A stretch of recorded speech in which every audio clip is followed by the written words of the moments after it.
Ek groet julle geliefdes. Ons is besig om na die boek Numeri te kyk en vandag lees ons hoofstuk 25. Ons lees uit die 1983 vertaling. Terwyl Israel in Sittim was, het van die Israelitiese mans met Moabitiese vrouens gemeenskap gehad. Dit het gebeur toe die mans deur die Moabitiese vrouens uitgenooi is na die offers ter ere van hulle gode. Die mans het aan die offermaaltye deelgeneem en die gode van die vrouens aanbid. So het die Israeliete vir Baal Peor aangehang. Die toorn van die Here het teen Israel ontvlam en hy het vir Moses gesê: "Vat hierdie manne se leiers en hang hulle in die openbaar voor die heiligdom op. Dan sal my toorn nie langer teen Israel woed nie." Moses het toe vir die stamhoofde van Israel gesê: "Julle moet elkeen julle eie manne wat vir Baal Peor aangehang het, doodmaak." Onder dit alles het 'n Israelitiese man tog nog 'n Midianitiese vrou tussen sy familie ingebring. Hy het dit gedoen voor die oë van Moses en die hele gemeente van Israel wat by die ingang van die tent van ontmoeting gestaan en huil het. Toe Pinias, seun van Eleazar, seun van die priester Aaron, sien wat die man doen, het hy uit die gemeente opgestaan, 'n spies gevat en die man na die vroue tent toe gevolg. Daar het hy die spies deur albei gesteek, deur die man tot in die onderlyf van die vrou. Daarmee het die ramp onder die Israeliete tot 'n einde gekom. Daar het 24.000 deur die ramp gesterf.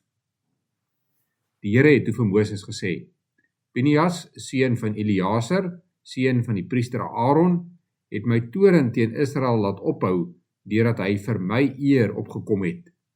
Dit was nie nodig dat ek self vir my eer moes opkom en die Israeliete vernietig nie. Daarom moet jy vir Pinias sê dat ek 'n verbond met hom sluit, wat hom vir altyd ten goeie sal kom. Hierdie verbond verseker vir hom en vir sy nageslag 'n blywende priesterskap, omdat hy vir die eer van sy God opgekom het en vir die Israeliete versoening gedoen het." Die Israelitiese man wat saam met die Midianitiese vrou doodgemaak is, was Simri, seun van Salu, 'n vooraanstaande man uit die stam Simeon. Die Midianitiese vrou wat doodgemaak is, was Cosbi, dogter van Sir, 'n stamhoof van Midian. Die Here het vir Moses gesê: "Julle moet die Midianiete as julle vyande beskou en hulle doodmaak, omdat hulle vyandig opgetree het teen julle. Hulle het julle verlei deur vir julle in die struik te laat trap van Baal Peor en van hulle landgenoot Cosbi, 'n Midianitiese stamhoof se dogter wat doodgemaak is toe die ramp julle oor Peor getref het." Ons lees tot sover uit die woord van die Here. Aan die einde van die vorige hoofstuk het dit vir ons gelyk asof Biliam en Balak die aftog blaas. Hulle het besef dat die Here Israel beskerm en dat hulle niks teen sy volk sal kan doen nie.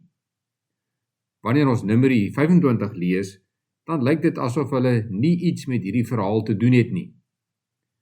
Maar in Numeri 31, verse 15 en 16, lees ons dat Moses kwaad was vir die bevelvoerders van die weermag, omdat hulle die Midianitiese vroue laat leef het in die oorlog. Hy sê: "Julle het al die vrouens in die lewe laat bly, en deur die toedoen van Biliam was juis hulle die oorsaak dat die Israeliete by Peor ontrou was aan die Here en daar 'n ramp oor die volk van die Here gekom het."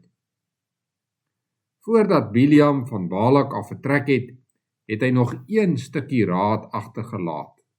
Hy het gesien dat die Here die volk beskerm en die Midianiete kan nie daarteen veg nie.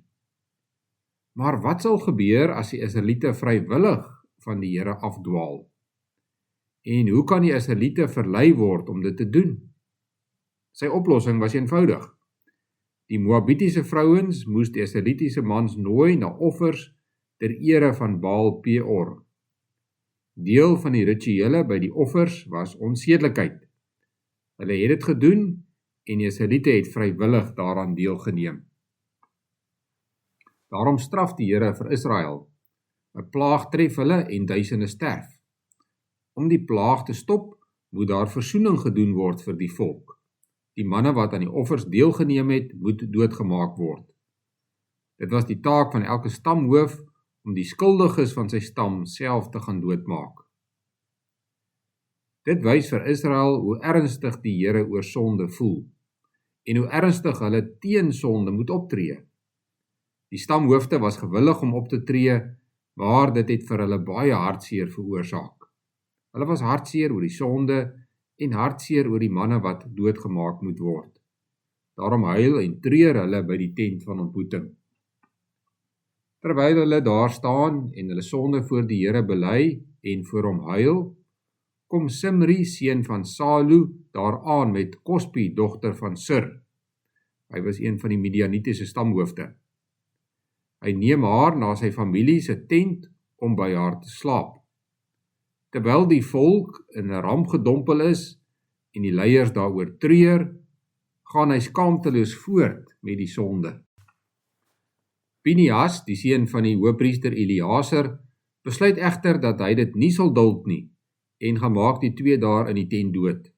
Op die manier gaan staan hy tussen God en die volk. God se straf op die sonde word vir almal duidelik en die plaag kom tot 'n einde. Dit is 'n hartseer en wrede verhaal, maar die Here leer ons dat hy nie sonde duld nie. As gelowiges kan ons nie met sonde meng nie en wanneer ons sondig, moet ons tot bekering kom. Ons moet ons sondes bely en daarvan wegvlug, want die loon wat die sonde gee is die dood. Ons lees dit in Romeine 6 vers 23.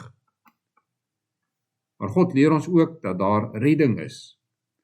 In Romeine 6 vers 23 gaan Paulus verder deur te skryf: Die genadegawe wat God gee, is die ewige lewe in Christus Jesus ons Here.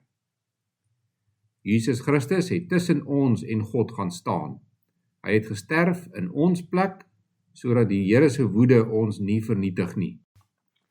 Hy het dit gedoen sonder dat ons dit verdien. Uit dankbaarheid vir hierdie redding moet ons nou ons hele lewe aan die Here toewy.